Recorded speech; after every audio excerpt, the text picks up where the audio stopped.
اچھا، ذکر خفی کا انعام، یہ ایک باب علماء نے قائم کیا ہے، ایک ٹائٹل قائم کیا ہے، ضمن میں حدیث لائے ہیں، اس کو ابو یعلا نے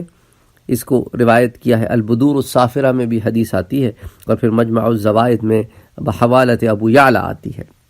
حضرت عائشہ صدیقہ رضی اللہ تعالی عنہ روایت کرتی ہیں، فرماتی ہیں کہ اللہ کے رسول صلی اللہ علیہ وآلہ وسلم نے ارشاد فرمایا، وہ پوشیدہ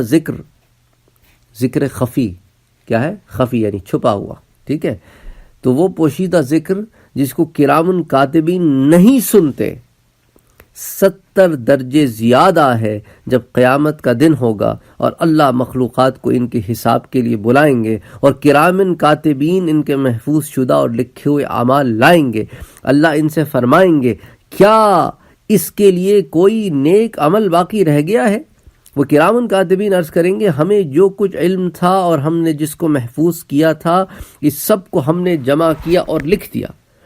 ہمارے پاس اس کے نیک اعمال میں سے اور کچھ باقی نہیں رہا ہے۔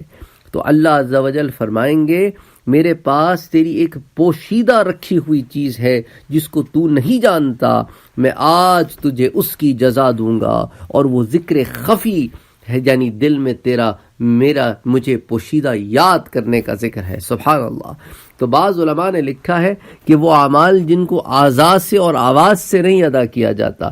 دل اور اخفاء سے تعلق رکھتے ہیں، ان کو کرام کاتبین ان کی مخصوص خوشبوؤں کے ذریعے سے پہچانتے ہیں۔ نیز یہ حدیث معاویہ ابن یحییٰ الصدفی کی وجہ سے ضعیف ہے، مگر چونکہ فضائل اعمال میں ضعیف احادیث بھی انکلوڈ کی جاتی ہیں، اس لیے جو ہے اس کو علماء نے نقل کیا ہے۔ لیکن یہ ذکر خفی جو ہے اس صورت مذکورہ سے مستثنیٰ ہے کہ بھئی جو اس طرح کے اعمال ہوتے ہیں دل کے اور اخفاء والے، تو کرامن کاتبین ان کو خوشبوؤں سے، یعنی ان اعمال کی خوشبوؤں سے پہچان کر لکھ لیتے ہیں، لیکن یہ ایسا عمل ہے کہ اس کی خوشبو ان پر ظاہر نہیں ہوتی، اس لیے وہ اس کو لکھ نہیں پاتے۔ تو اس سے ہمیں ایک بات یہ بھی معلوم ہوئی کہ جب اعمال انسان کرتا ہے تو اعمال کی خوشبو ہوتی ہے اور برے اعمال کی بدبو ہوتی ہے، اس لیے برے اعمال کی بدبو سے ملائکہ دور بھاگ جاتے ہیں اور نیک اعمال کی خوشبوؤں سے ملائکہ قریب آتے ہیں۔